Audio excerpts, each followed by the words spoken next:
दिल्ली परिवहन विभाग ने सभी पंजीकृत वाहन स्क्रैपिंग सुविधाओं को चेतावनी जारी कर दी है कि वे छोड़े गए वाहनों के स्क्रैप से मिले पैसों को 15 दिनों के भीतर सरकार के खाते में जमा करें। अगर इस आदेश का पालन नहीं किया गया तो संबंधित स्क्रैपिंग यूनिट के खिलाफ कड़ी कार्रवाई की जाएगी, जिसमें ब्लैक लिस्टिंग भी शामिल है। दिल्ली परिवहन विभाग ने पुराने वाहनों को स्क्रैप करने का अभियान अक्टूबर 2024 में दिवाली से पहले शुरू किया था। इसका मुख्य उद्देश्य वायु प्रदूषण को नियंत्रित करना था। एक सीनियर अधिकारी के अनुसार दिल्ली में लगभग 1 लाख से अधिक एंड ऑफ लाइफ व्हीकल हैं। सरकार पॉल्यूशन पर कंट्रोल करने के अपने अभियान के तहत 15 साल से अधिक पुराने पेट्रोल और 10 साल से अधिक पुरानी डीजल गाड़ियों को बंद करने के लिए आदेश दे चुकी है। सुप्रीम कोर्ट और नेशनल ग्रीन ट्रिब्यूनल के निर्देशों के तहत जनवरी 2022 से ऐसे वाहनों का पंजीकरण रद्द किया जा रहा है। दिल्ली में ऐसे वाहन चलाने पर प्रतिबंध लगाया गया है। हालांकि इन वाहनों को नो ऑब्जर्वेशन सर्टिफिकेट प्राप्त करने के बाद अन्य राज्यों में बेचा जा सकता है।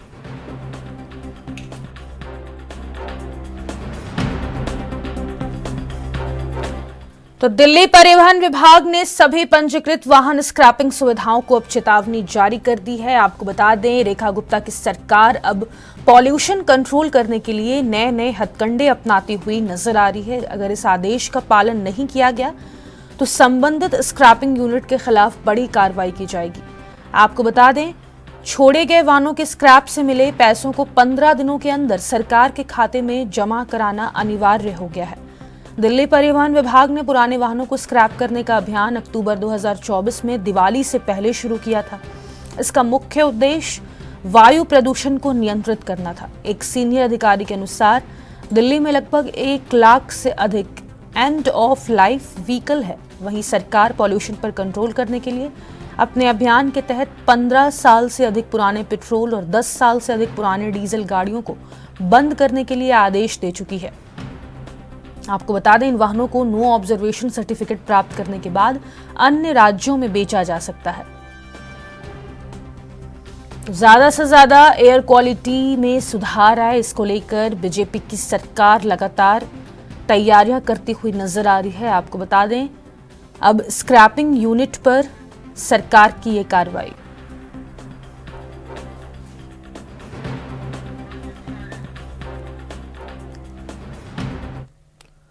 और इसी खबर पर अधिक जानकारी के लिए दिल्ली से संवाददाता राजीव तिवारी का रुख कर लेंगे। राजीव, अब पॉल्यूशन ज्यादा से ज्यादा दिल्ली में कंट्रोल हो, इसको लेकर अब स्क्रैपिंग यूनिट पर सख्त कार्रवाई होगी, क्या जानकारी? देखिए, यहाँ पर बात करें दिल्ली के अंदर जिस तरीके से लगातार पॉल्यूशन जो है वो बढ़ता नजर आ रहा है, उसी को लेकर अब सरकार जो है कड़े कदम जो है वो उठाती नजर आ रही है। यहाँ पर बात करें जिस तरीके से गाड़ियों से निकलने वाले पॉल्यूशन को लेकर जिस तरीके से सरकार के द्वारा 2024 के अंदर भी एक नियम बनाया गया था, जिसके तहत कहीं ना कहीं ये कहा गया था कि 15 साल जो पेट्रोल गाड़ियां हैं उनको अब दिल्ली में नहीं चलने दिया जाएगा। 10 साल पुरानी गाड़ियां जो है, डीजल गाड़ियां जो है, उन पर भी पाबंदी लगाई गई थी। मगर अभी तक लगातार जिस तरीके से लगातार कुछ गाड़ियां चल रही हैं, उसको लेकर भी अब नई सरकार जो है वो कड़े कदम उठाती नजर आ रही है। वहीं सुप्रीम कोर्ट और एनजीटी के आदेश के बाद भी अभी तक दिल्ली के अंदर पूरी तरीके से पुरानी गाड़ियां जो है वो नहीं हट पाई हैं। बेशक अभी इलेक्ट्रिक व्हीकलों की बात करें, उसकी भी संख्या लगभग 1 लाख से ज्यादा हो चुकी है दिल्ली के अंदर, मगर फिर भी जो पुरानी गाड़ियां हैं उसको हटाने की प्रक्रिया जो है वो लगातार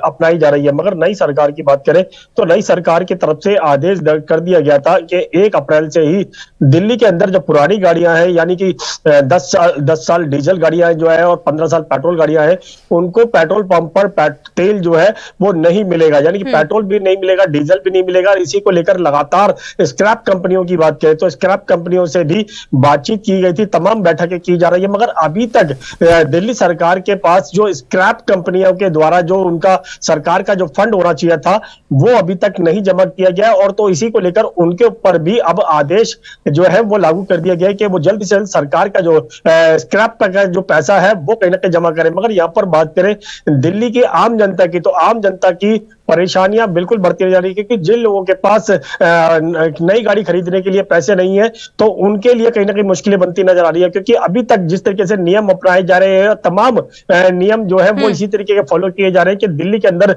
15 साल पुरानी गाड़ियों को नहीं चलने दिया जाएगा। जी, जो स्क्रैप से पैसे मिले हैं उनको 15 दिनों के अंदर सरकार के खाते में जमा करवाने की ये जो चेतावनी भी जारी कर दी गई है, तो जिनके पास पुरानी गाड़ियां हैं उनके लिए तो मुश्किलें खड़ी होंगी, लेकिन अगर पैसा जमा नहीं करवाया जाता है राजीव, तो उसके बाद क्या कार्रवाई हो सकती है सरकार की तरफ से?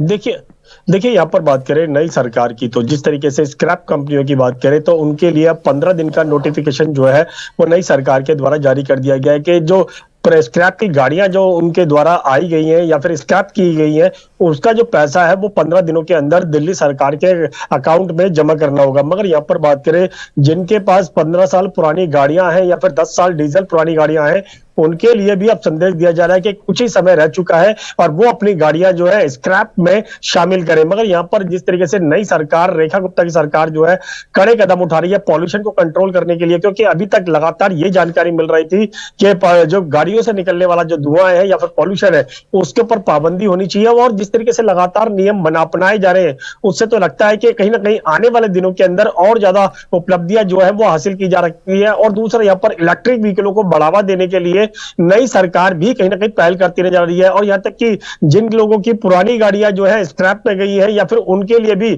नई गाड़ियों पे कुछ राहत जो है वो दी जा रही है। तो साफ जाहिर है नई सरकार जो है वो पॉल्यूशन के मद्देनजर रखते हुए कड़े कदम जो है उठाने की पूरी कोशिश करती नजर आ रही है। जी राजीव, जिनके पास पुरानी गाड़ियां हैं, जैसा कि जानकारी सामने आ रही कि 10 साल पुरानी गाड़ियां हो, 15 साल पुरानी गाड़ियां हो, उनको दिल्ली की सड़कों पर नहीं चलाने दिया जाएगा, वो अन्य राज्य में बेचे जा सकते हैं। लेकिन जिनके पास पहले से ही पुरानी गाड़ियां हैं, जिनके पास नई गाड़ी खरीदने के पैसे नहीं है, जिनकी आर्थिक स्थिति इतनी सही नहीं है, उनके लिए फिर क्या कदम उठाए जाएंगे? क्योंकि अगर वो अपनी पहली वाली गाड़ी बेच देंगे तो उनको भी परेशानियों का सामना करना पड़ सकता है। देखिए यहाँ पर बात करें नई सरकार की, तो नई सरकार जिस तरीके से पॉल्यूशन के मद्देनजर रखते हुए गाड़ियों के ऊपर जिस तरीके से पाबंदी लगाई गई है, और यहाँ तक कि लगातार ये कहा जा रहा है कि 1 अप्रैल से पेट्रोल पंप पर तेल जो है वो नहीं मिलेगा, यानी गाड़ियों के लिए जो उपलब्ध होने वाला पेट्रोल है या फिर डीजल है वो उपलब्ध नहीं होगा। और उन लोगों के लिए भी संदेश दिया जा रहा है कि जिन लोगों के पास 10 साल डीजल गाड़ियां पुरानी गाड़ियां हैं या फिर 15 साल पुरानी गाड़ी जो पेट्रोल गाड़ियां हैं वो उनके पास है, तो उनको वो स्क्रैप में जमा करने की बात कर रहे हैं। क्योंकि अगर पेट्रोल नहीं मिलेगा तो फिर उस गाड़ी का खड़ी करने का कोई फायदा नहीं है। दूसरा यहाँ पर उनके लिए जिन लोगों के पास पैसे नहीं है या फिर कहे पर्याप्त साधन नहीं है पुरानी नई गाड़ी खरीदने के लिए, तो उनके लिए भी सरकार जो है वो इलेक्ट्रिक व्हीकल पर सब्सिडी जो है वो पूरी तरीके से देने की कोशिश कर रही है। मगर गाड़ियों की कीमत जो है वो आज इतनी ज्यादा हो चुकी है कि एक मिडिल क्लास जो है वो एक बाइक या स्कूटी खरीदने के लिए कहीं ना कहीं सोचता है, क्योंकि उसके पास इतने पर्याप्त साधन नहीं होते हैं, जिसकी वजह से कहीं ना कहीं दिक्कतें बनती है। मगर सरकार की बात करें तो सरकार को सब्सिडी के साथ साथ कुछ और राहत जो है वो देनी चाहिए, ताकि जो उन लोगों की मुश्किलें जो है जो जिन लोगों के पास पैसे नहीं है उन लोगों के लिए थोड़ी बहुत राहत जो है वो बन सके। और दूसरा जो पुरानी गाड़ियां स्क्रैप में ली जा रही हैं तो उनके लिए भी काफी कम पैसे जो है स्क्रैप के अंदर उन लोगों तक पहुंचते हैं, जिसकी वजह से उन लोगों को भी दिक्कतें होती है। मगर यहाँ पर सरकार की तरफ से जिस तरीके से कदम उठाए जा रहे हैं पॉल्यूशन के मद्देनजर रखते हुए कि दिल्ली के अंदर पॉल्यूशन जो है वो घटता हुआ नजर आ रहा है, मगर अभी भी जिस तरीके से इलेक्ट्रिक व्हीकलों का बढ़ावा दिया जा रहा है, 1 लाख से ज्यादा इलेक्ट्रिक व्हीकल जो है वो दिल्ली के अंदर चलते हुए नजर आ रहे हैं। और यहां तक कि सुप्रीम कोर्ट और एनजीटी के द्वारा भी कहीं ना कहीं पाबंदियां अपनाई जाने की बात की जा रही है। तो यहां तक कि रजिस्ट्रेशन की बात करें तो जो दोबारा से रजिस्ट्रेशन जो है वो नहीं किया जा सकता, रजिस्ट्रेशन कैंसिल करने की बात की जा रही है। इस तरह के तमाम जो नियम जो है वो अपनाए जा रहे हैं, मगर कहीं ना कहीं सरकार के द्वारा जो पॉल्यूशन के मद्देनजर रखते हुए कंट्रोल करने की कोशिश की जा रही है उसमें बड़ी सफलता हासिल हो सकती है। मगर अब 1 अप्रैल से ही पता लग पाएगा कि वाकई में ही कितनी गाड़ियों पर पाबंदी जो है वो लग चुकी है। जी राजीव, सेकेंड हैंड कार के जो डीलर होते हैं वो अक्सर हम देखते हैं कि आम जनता को 10 साल या 12 साल पुरानी गाड़ियां बेच देते हैं। तो ऐसे में जो आम जनता होती है अक्सर हम देखते हैं कि 10 साल पुरानी गाड़ियां सस्ती होती हैं इन कंपैरिजन ऑफ, अगर अभी हम देख लें अभी जो पिछले 2-3 सालों के जो कार के मॉडल्स आ रहे हैं वो तो बहुत ज्यादा महंगे होते हैं, लेकिन जो 10 साल 12 साल की जो पुरानी गाड़ियां होती है वो अक्सर कम दाम में बेचा जाता है। इससे भी प्रभावित होकर आम जनता खरीद लेती है कि चलो भाई अगर कम पैसे लग रहे हैं तो फिर खरीदना सही होगा। देखिए, यहाँ पर बात करें जिन लोगों के पास पैसे नहीं है या फिर साधन नहीं है। तो पुरानी गाड़ियों पर दिल्ली सरकार का लगातार एक्शन जारी है। राजीव तिवारी हमारे साथ ज्यादा जानकारी के लिए जुड़े हुए हैं। तो राजीव, पुरानी गाड़ियों को आम जनता ज्यादा जल्दी खरीद लेती है क्योंकि जो उसके दाम होते हैं वो कम होते हैं। तो ऐसे में जो नई गाड़ियां हैं, अभी जो 2 साल 3 साल हम देख लें, जो मॉडल गाड़ियां हैं वो ज्यादा महंगी मिलती है इन कंपैरिजन ऑफ 10 साल 12 साल की जो गाड़ियां होती है।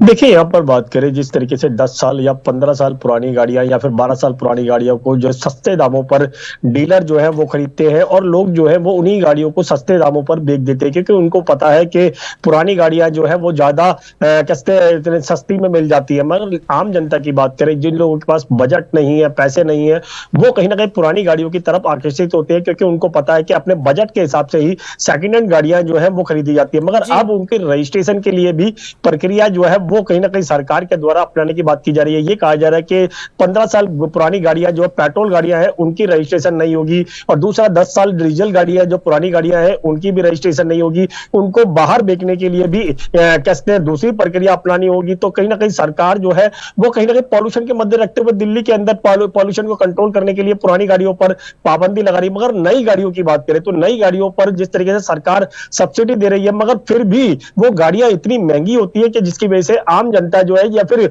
मिडिल क्लास या फिर गरीब क्लास की बात करें, वो उन गाड़ियों को खरीदने से कहीं ना कहीं बचता है, क्योंकि उनको पता है कि उनके पास इतना बजट नहीं है। मगर यहाँ पर सेकंड हैंड गाड़ियों की बात करें, अगर पेट्रोल गाड़ी की बात करें, हम जो 15 साल पुरानी गाड़ियां जो जिनको तेल नहीं मिलेगा मगर वो 10 साल पुरानी गाड़ियां बेच देते हैं, तो कहीं ना कहीं 5 साल के लिए वो सेकंड हैंड गाड़ियों को खरीदते हैं ताकि वो सस्ते में मिल जाती हैं और फिर उनको इस्तेमाल किया जाता है। मगर यहाँ पर सरकार अपनी तरफ से पूरी कोशिश कर रही है, आम जनता जो है वो अपने बजट के हिसाब से सेकंड हैंड गाड़ियों को खरीदते हैं। मगर जिन तरीके से इलेक्ट्रिक व्हीकलों की बात करें तो इलेक्ट्रिक व्हीकल जो है आज के समय में कहीं ना कहीं एक स्कूटी जो है वो लगभग 1 लाख रुपए से के करीब ऊपर की पड़ती है। तो कहीं ना कहीं उनके लिए, मिडिल क्लास के लिए या फिर कहीं गरीब क्लास के लिए उसको खरीदना बहुत ज्यादा मुश्किल वाली मुश्किलें खड़ी करता है। मगर यहाँ पर बात करें, सरकार को कहीं ना कहीं उन गाड़ियों पर और ज्यादा सब्सिडी देनी चाहिए ताकि मिडिल क्लास या फिर गरीब क्लास जो है वो इलेक्ट्रिक व्हीकल को खरीद सके। मगर यहाँ पर इलेक्ट्रिक व्हीकलों के लिए दिल्ली के अंदर जगह जगह चार्जिंग पॉइंट बनाए जा रहे हैं, मगर फिर भी उनकी संख्या जो है वो बहुत कम है, क्योंकि चार्जिंग जो पॉइंट बनाए जाते हैं वो 4-4 5-5 घंटे के अंदर एक गाड़ी चार्ज करते हैं, तो इतना समय किसी के पास भी नहीं है। मगर इसीलिए वो सेकंड हैंड गाड़ियों की तरफ ही जाना पसंद करते हैं। मगर अब देखना होगा सरकार के द्वारा जो नियम बनाए जा रहे हैं उसके अंदर कितनी पाबंदियां अपनाई जाएंगी। 15 साल पुरानी गाड़ियां नहीं चल पाएंगी सड़कों पर, क्योंकि पेट्रोल पंप जो है वो उनको तेल मुहैया नहीं कराएंगे। दूसरा, यहाँ पर जो स्क्रैप कंपनियां हैं उनके लिए भी समय सीमा जो है वो खत्म होती नजर आ रही है। उनको लिए भी कहा जा रहा है कि सरकार के पास वो पैसा जमा कराए, मगर अभी तक जो सरकार जो कोशिश कर रही है उसमें सफलता पूरी तरीके से हासिल जो है वो नहीं होती नजर आ रही है। जी चलिए, बहुत शुक्रिया राजीव तमाम जानकारी साझा करने के लिए। तो अब 15 दिनों के भीतर स्क्रैप से मिले पैसों को सरकार के खाते में जमा करना अनिवार्य हो गया। आपको बता दें 10 साल पुरानी गाड़ियां अब दिल्ली की सड़कों पर नहीं चल सकेगी।